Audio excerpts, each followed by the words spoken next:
Hello friends, आज बघूया नाश्त्यासाठी हेल्दी रेसिपी।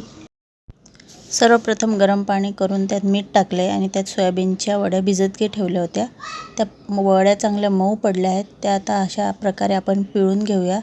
छान मऊ पडल्यात वड्या, हे बघा मऊसूत झाल्यात वड्या।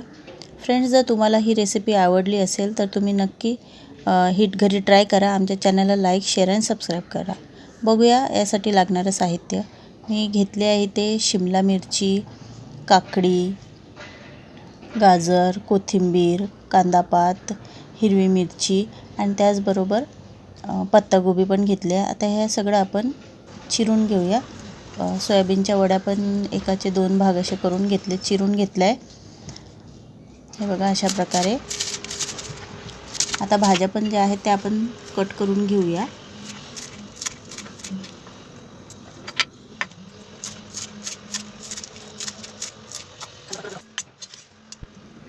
अशा प्रकारे आपल्या सगळ्या भाज्या कट करून झाल्या आहेत।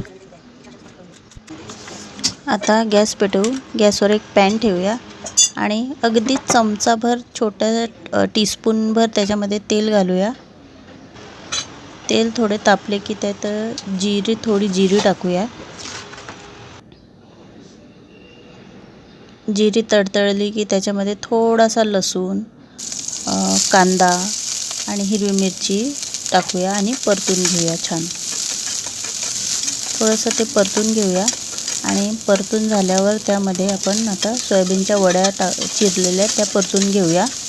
छान अशा परतून घ्यायच्या आहेत। त्या चिटकतात थोड्या कढईला, म्हणून त्या सारखं हलवत राहायचं आहे। छान मस्तपैकी खमंग अशा परतून घ्यायच्या आहेत त्या, बघा अशा प्रकारे।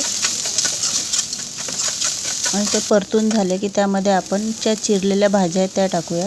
शिमला मिरची, गाजर, काकडी, कोबी हे सगळं टाकूया त्याच्यामध्ये आणि छान एकजीव करून घेऊया। छान मस्तपैकी परतून घेऊया। हे